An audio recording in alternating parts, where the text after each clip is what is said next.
Alright, so we got automatic 3S GTE, manual 3S GTE, and then rav4 manual flywheel bolt. Thanks to Prime MR2, they came in clutch. I like to put a little dab of the red Loctite on the flywheel bolts. Alright, flywheel's all cleaned up. Bolts are torqued on there. Maybe. There's Loctite. We'll be good. So here is a turbo MR2 clutch. If you look up like a second gen MR2 turbo, that's the clutch you're gonna want.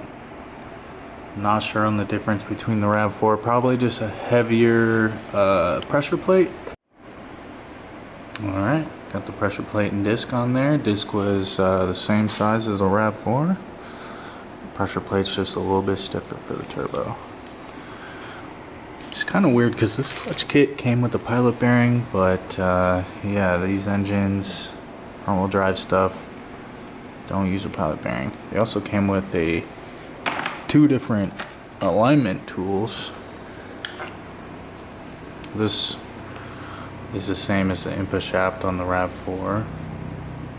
Already confirmed that. Alright. MR2 throwout bearing was the same. The new one came with a different style retainer clip. It came with the correct one and an optional one.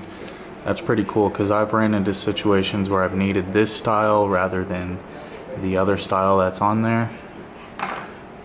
Looks like that's straight instead of these ones are 90. Oh, 45 minutes of just struggling. Alright, so come to find out, so these are the JDM 3S GTE transmission brackets that bolt to the side of the block. You have to use the rav4 ones. They bolt up to the block with no modifications. Pretty straightforward. Got one right there and one right there. These ones are very close, but at the same time completely different.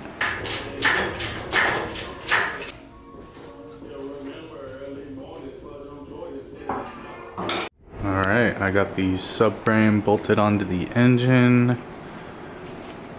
You'll want to use the fuel feed line from your rav4, but I'd recommend using the 3S GTE fuel pressure dampener. That's this nut here with the crush washers and stuff. But yeah, this will mount straight onto your rav4 fuel filter. And then most of the time your fuel return line will just be cut. Put a barb fitting on there so you can have something that's, you know, if you ever have to pull the engine, you just disconnect the fuel line, fuel return from right here. A lot easier than going deep up in here. That's opinion based, of course, but right now I am figuring out the power steering lines and stuff, and I'm thinking I'm going to reuse this fitting. This is the 3S GTE Caldina power steering pump, but I'm gonna use the rav4 return line fitting because some stuff is not routing the way I would like it to, and that one will bolt right up to the JDM power steering pump. This is the rav4 heater hose. I'm going to install this one once it's in the car, or at least after I get the engine harness on, which I'm waiting for. rav4 starter is on. This front mount here is the same exact one as the rav4, so you can leave this on, but all of the other ones need to be swapped over from your rav4 engine. I swear this thing has like infinite amount of like power steering fluid because it's still dripping. But anyways, I would definitely use the fitting from the rav4 pump. It puts it like right at the perfect angle to use the rav4 hoses. You can leave this JDM fitting on there, and the rav4 high pressure line bolts right onto it, no problem.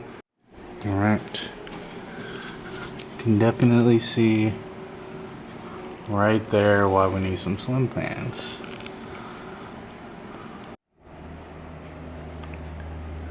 Fit. It's definitely very tight.